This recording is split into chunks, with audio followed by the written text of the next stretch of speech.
Welcome back. We are here on the Unapologetic Podcast. I am Brandt Merritt. And I'm Jonathon Woodyard. We've got another great guest from SBU with us this morning, Brad Sullard. Brad, good morning. Hey, guys. Great to be here. Hey, I just have to say I'm a huge fan of Unapologetic. I'm gushing a little. We'll sign anything you want us to sign, yeah.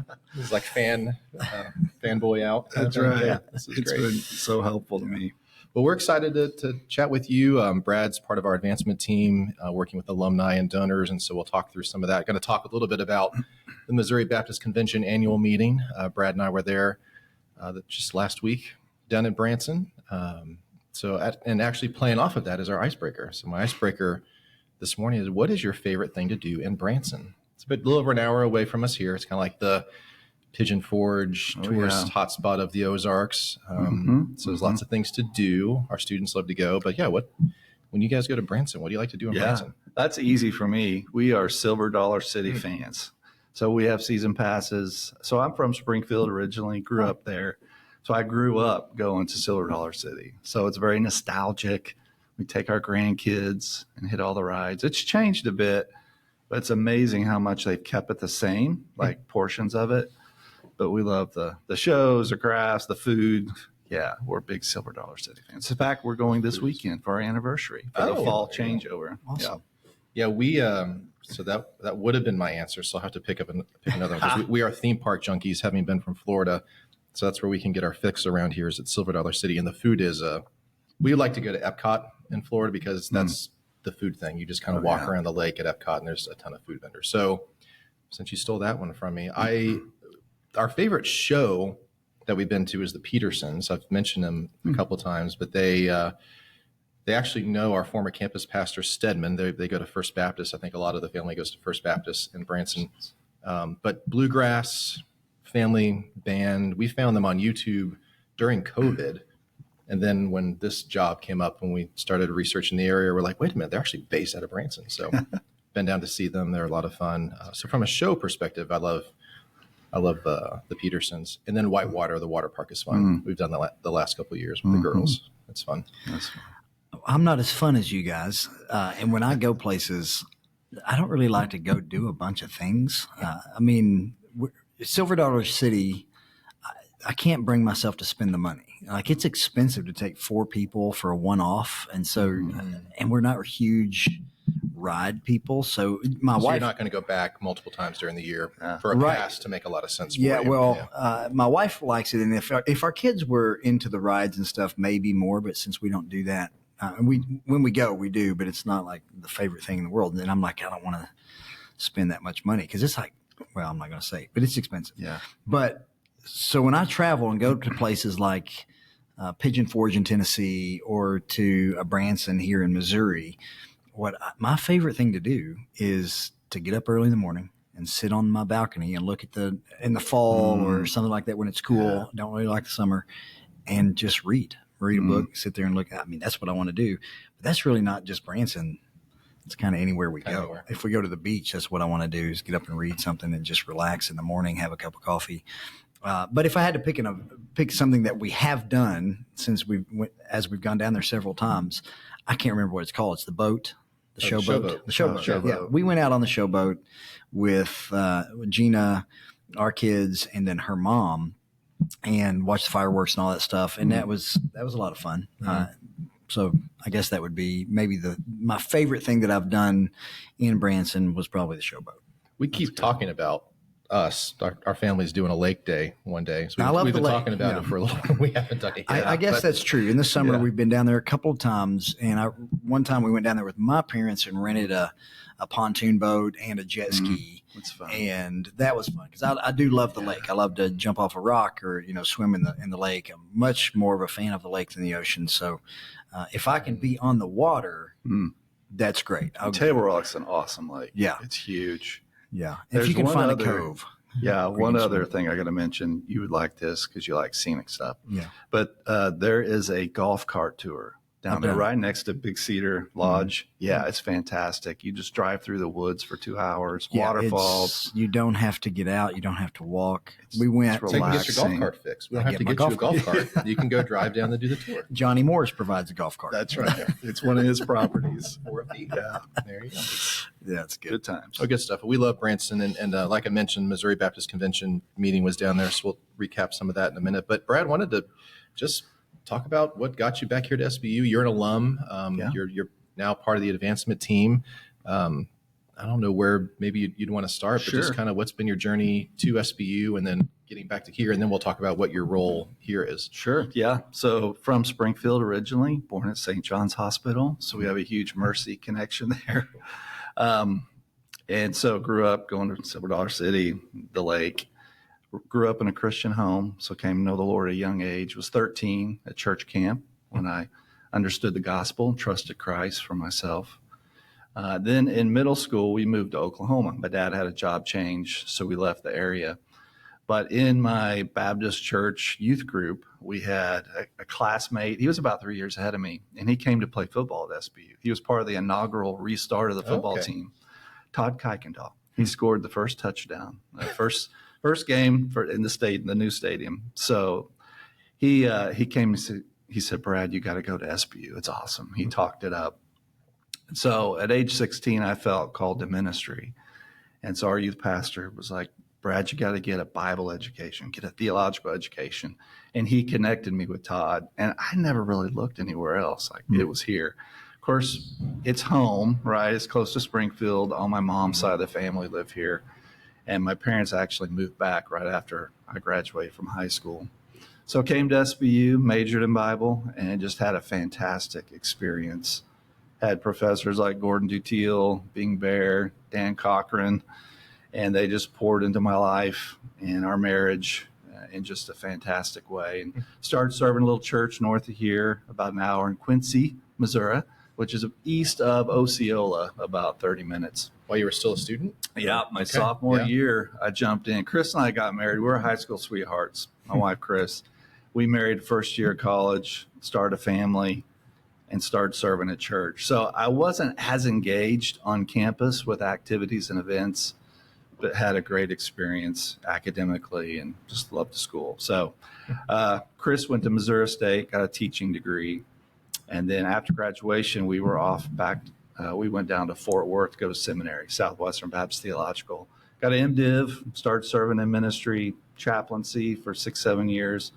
And then we helped start a church, a Southern Baptist church there in the suburbs of Fort Worth. And then served 3 other churches for almost 30 years before transitioning into advancement. So when I finished up my last church, Mount Gilead Baptist Church in Keller, right next to Keller Baptist Church. There's a lot of deep roots down there. I was trying to decide what was next. And we had some fundraisers in our church. One of them was an elder. And he said, Brad, you would be great at this.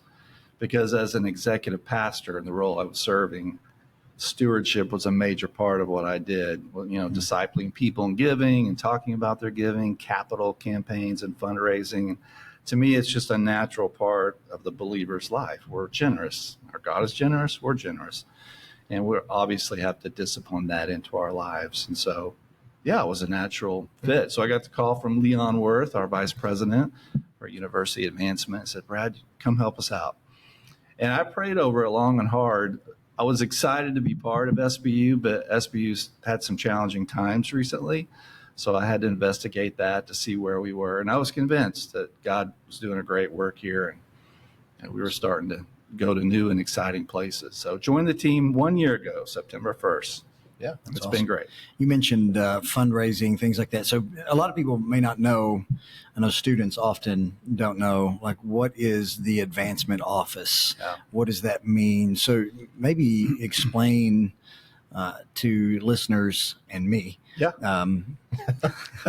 I've learned over the years what it is, but what is the advancement office? What's the role of an advancement office at a university? Yeah, that term, the idea is that this team and department is advancing the mission of the university, and specifically through building relationships with alumni, the community, churches, corporations, and fundraising, asking for support to help us do what we do. Some institutions of higher learning call it university relations because it is all about relationships and sometimes even development, but it all kind of means the same thing. Well, we're trying to understand the passion and heart of our alumni and our friends and connect it, kind of build a bridge to the mission of the university and partner together to accomplish our mission, to see students prepared and sent and make a difference for Christ around the world. Well, and you're in the role of director of development. And so development sort of has some of the meaning within the word. You're developing, not just making relationships, but developing them for a purpose, either just to get reconnected, but ultimately we do want people to give and feel good about the mission and what we're doing, that they want to be part of it and be generous with it. So that work, as you've been in it, what's sort of your day to day? I mean, what does it look like? Yeah. Where places? We were just talking before we started. You just got back from Wichita, so you travel for this quite a bit. I do. So there's kind of three pieces to our advancement department here. So one is alumni relations, and so Katie Dunham is the director of alumni relationships. So we want to see our alumni connected to the school, right? Up to date, communicating, volunteering, giving. So the bread and butter of what we do is folks who've been through here and impacted by it.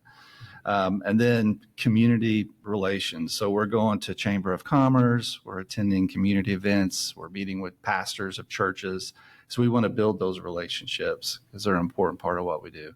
And then the fundraising. And that's where we'll meet with people, tell them our needs, get them excited about what God's doing here, and invite them to make a gift. And of course, we don't make anyone give anything, right? It's the Lord's work. This is ministry. We work hard at it. We try to be diligent, but ultimately the Holy Spirit leads believers to give, and God provides everything we need. And it's fun to be part of that and see the way in which the Lord works to provide. It's pretty exciting. When you think about developing relationships for the purpose of helping advance the mission of the institution here, what's that like? It's intriguing to me to kind of get in your head a little bit, and maybe in the head of a donor. Like they see you coming. Yeah. And like, hey, you want to be my friend, but do you really? Or what do you want? So how do you navigate that? Yeah, I talk about wearing two hats, and one is obviously I represent Southwest Baptist University and our mission. I'm trying to advance our mission in my work, but I also am serving the donor alumni. They're individuals. They're God's children.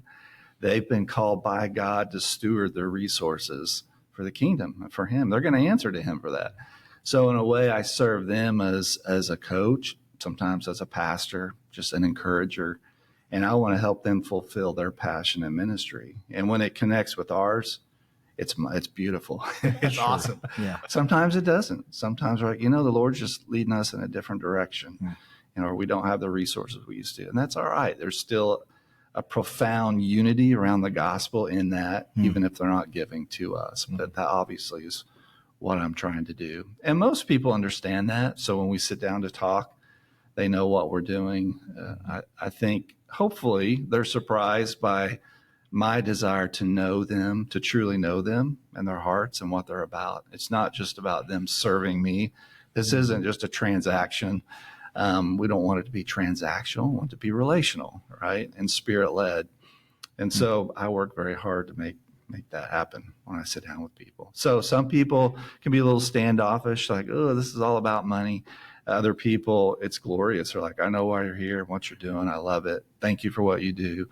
And they're very gracious and kind. And it's fun when they give. Well, I think that just on the anecdotal, I mean, I don't get to interact with donors to the level that you do, but the feedback that I hear back, or that I hear back from Leon, that heart of a pastor that you bring into it, I do think has resonated and been appreciated with people that you've met with, and that you bring. Even your, we're almost done with the new SBU Life issue, and you got to write the advancement message at the back. Leon's done the last couple, but your sort of calls to action for people. Giving was not the lead. It's pray, feel connected to the mission. So the fact that you're leading with that, I think, one, it's gospel centered. It's not artificial. I think it's authentic, which is great. But then there's still the ask, and still wanting people to give. And we've seen some good feedback from folks. I think, You mentioned the school's been through some tough times, starting 5 to 7 years ago. And the advancement team, when you came in, was a very small team, still is small. And so we're sort of building that piece back up. But what has that specifically been like? And what are some of the gains that we've seen since you've started working in this within the last year? Yeah. So I just came back from Wichita. So Monday, Tuesday, we had a gathering of alumni. I had about 24 show up. Some alumni, some future Bearcats, the kids of alumni, and then just friends. And we had a great time. And so, one of the things I tell them is the most important thing you can do is tell people about your SBU experience, bar none. That's how people get here, is someone told me, someone said, someone encouraged me. So parents, grandparents, nieces, nephews, pastors, refer people to us. That's so critical and important. And one of the things I do is I communicate. So I bring to alumni what's happening on campus, what's happening in admissions, what's happening in student life. And they are just so encouraged when they hear what God is doing on this campus and how kids are impacted. And often it reminds them of their experience, and they make that connection. And it's just inspiring, and it moves people to want to refer or to give. So that's a big part of what I call people to. Mm-hmm. And of course, pray and give. And there's lots of ways to give. We have a giving day once a year. So this next spring, it'll be March 12th. It's a Thursday. And we call all Bearcats to give on that day. And we've seen some phenomenal gains over the last 3 years. We set a record this last time. Our Bearcats showed up and exceeded our goal. So it's really, really helpful, particularly for funding our annual fund, which keeps things running around here. It's why we can give the experience to students that they have, is because that fund hits its target. So in my world on the marketing side, there's obviously things I'm communicating to prospective students and families, also working with you guys on communicating to alumni. But mind goes mostly to, okay, what's going to resonate with prospective students and families. Mm-hmm. When you're out meeting with alumni and donors, what are some of those things on campus that are really resonating, that they're like, oh man, that's really exciting, that's encouraging, the stuff that they're hearing? Yeah, by and large, they want to hear about student experience, and that just ignites people's hearts. So when I tell them about what's happening in chapel, kind of the spiritual renewal that's happening on campus, and Dr. Melson likes to show the picture, of students just really engaged in chapel, and how that's changed over the last 3 or 4 years. And I know student life's a huge part of that. Dr. Woodyard continually pushing kids to go all the way with Christ, right? Just to submit themselves to his leadership. And we're seeing that happen. They love hearing that our D groups, started out around 30, now over, I don't even know what it's 146 this semester. Awesome. Praise God. They're digging into God's word voluntarily, right? 7 o'clock this morning, every Thursday morning, 7 o'clock. So just a data point for you, even as you're on the road. I mean, that's every Thursday I come over here from my office, 7 o'clock. We started with about 20 or so. It's tapered off in the semester, but people gathering, having a cup of coffee, and we're reading through a John MacArthur book right now. We spent all morning unpacking repentance and what does that mean, and so just things like that are going on all across campus. I love that. And that's exactly what I share with people. It's what they love to hear, and they almost immediately go to their experience. And the story I hear over and over again is how 2 to 4 years on this campus literally transformed their lives. It set the trajectory, and that's what they want to help make happen for other students. So by and large, it's about students. But they also want to talk about professors. Are they still here? What are they doing? They want to share with you their experience there. They like hearing about our special initiatives like scholarships, or we did a big push. Student Life gave all incoming freshmen a Bible this fall. Gave out Thank over you 400. for your work on that. Yeah. And so, alumni love to give to that. I was just in a student's room yesterday and talking with a student, and on his desk there said he had 3 Bibles sitting there, but one of them was the one that we had given. I love that. Yeah. So those are some of the things that resonate. So our new master plan, I've been getting a lot of great feedback about that. People want to know, what are you going to do? What's going to change? Yeah. And then lastly, I would say the new information that has come out about the affordability of SBU, huge. Good work. I can't tell you how excited people are about that, and remorseful, because they're like, hey, that's not fair. When I went there, it was expensive. I have student loans, but they also appreciate how hard we've worked to get the price down. So I show the chart of how we're the cheapest Baptist school in Missouri, cheaper than a lot of state schools. Most affordable. Most affordable is the best way to say that. Well, and that is such a big, I think we even, the hard thing when you talk about those things is every student's experience is going to be a little different. Every student's award package is going to be a little different. Right. So it sometimes I can shy away from wanting to talk about some of these big, broad numbers, but the facts are the facts. I mean, once we add in our aid, it's a very generous package that brings the cost down significantly. And we just added some, you all just added some to anybody in Missouri coming from a Missouri Baptist church, right? Yeah, we were going to talk, we sort of rolled that out of the Missouri Baptist Convention. I think it was all anybody wanted to talk about as they came through the booth last week. And it's just even got us thinking, okay, I mean, how this is resonating so well. When we've been talking about it, it has been for incoming students, 50% off of tuition your first year, and it will hold true if you're coming from a Missouri Baptist church. Yeah, a student from a Missouri Baptist church. We've had a similar program with some Christian K through 12 schools that we've partnered with, about 15 or so, that we had a similar setup, and it got us thinking this summer of like, okay, we're a Missouri Baptist institution. Like if there's a population that we should be trying to bridge some gaps with, it should be that population. And so this makes sense from a mission standpoint, 100%. And then trying to think through, okay, financially, does it make sense? And it does, because we think, it's still the majority of our students, when they get their award package, actually exceed 50%, which gets to that affordability point that we just haven't really talked a lot about. Is a lot of our award packages are very generous. They get students above a 50% discount already. But then we want to shore up those that maybe aren't there to at least get to that point. And I think that was a huge win. Yeah, one of the, just for listeners, you wonder, well, why do you do that for Missouri Baptist churches? Why not any Christian kids? It's a little bit of how the structure works and the reason that we do these sorts of things. And a reason you can go to, if you're a Southern Baptist and you go to a Southern Baptist seminary from a Southern Baptist church, you get 50% off tuition. And the reason is, or one of the reasons is because behind the scenes, in the background, the Missouri Baptist Convention, which is made up of the Missouri Baptist churches, Missouri Baptist churches give to the cooperative program. Part of those monies come to support what we're doing. So those kids, if they're members of a Missouri Baptist church and they're giving to that church and that church is giving to the cooperative program, they're already supporting us financially. And so, hey, because of your giving, because of your gifts that you're already giving, that's one of the reasons we turn around and give you a break. Yep. When I was at Southeastern University in Florida, which is part of the network of Assemblies of God universities, there are scholarship programs that only work for students out of those churches too. So it's a common thing within denominational churches, and it makes absolute sense from a mission standpoint.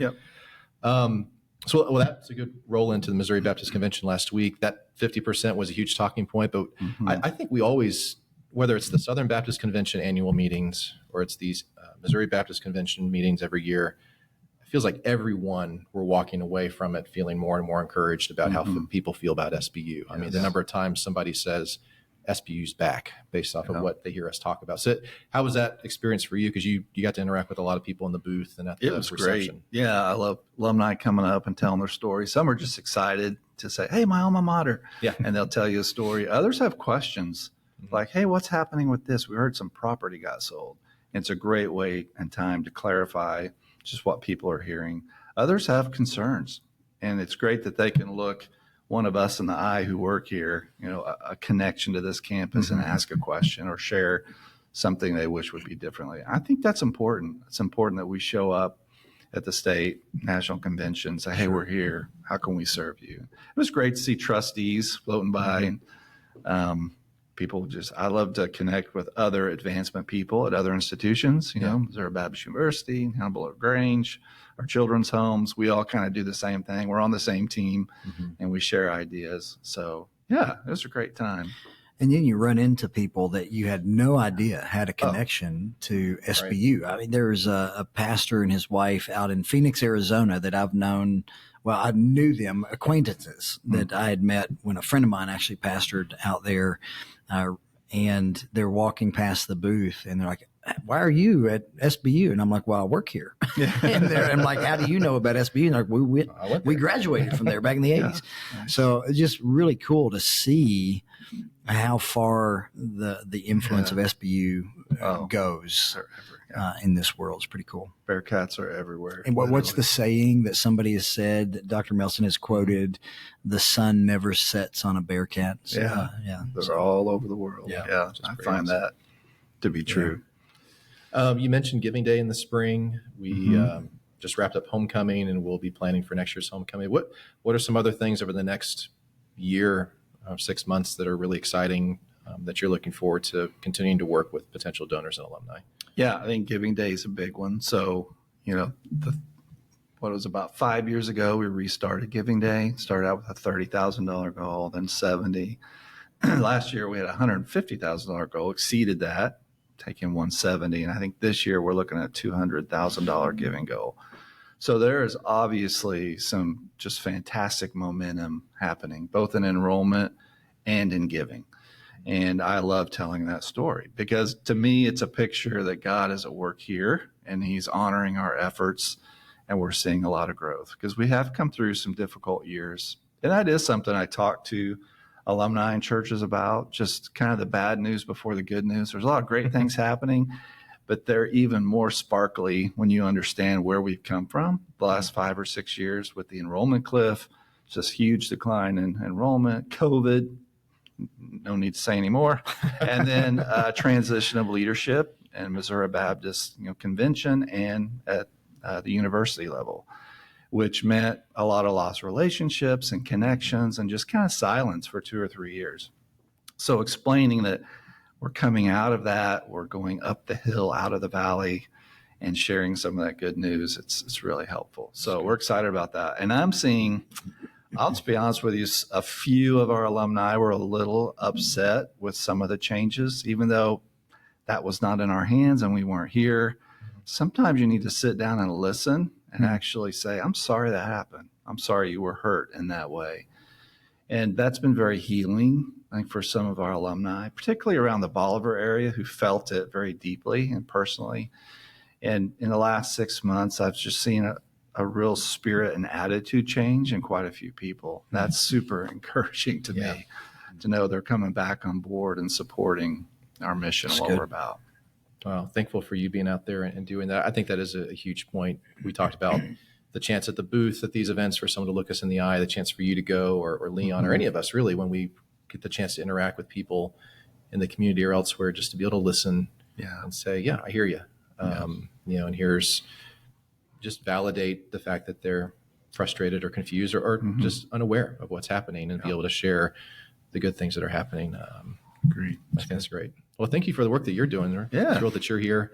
It's a pleasure and a true joy to be here and be part of this. Yeah. Yeah. That's great.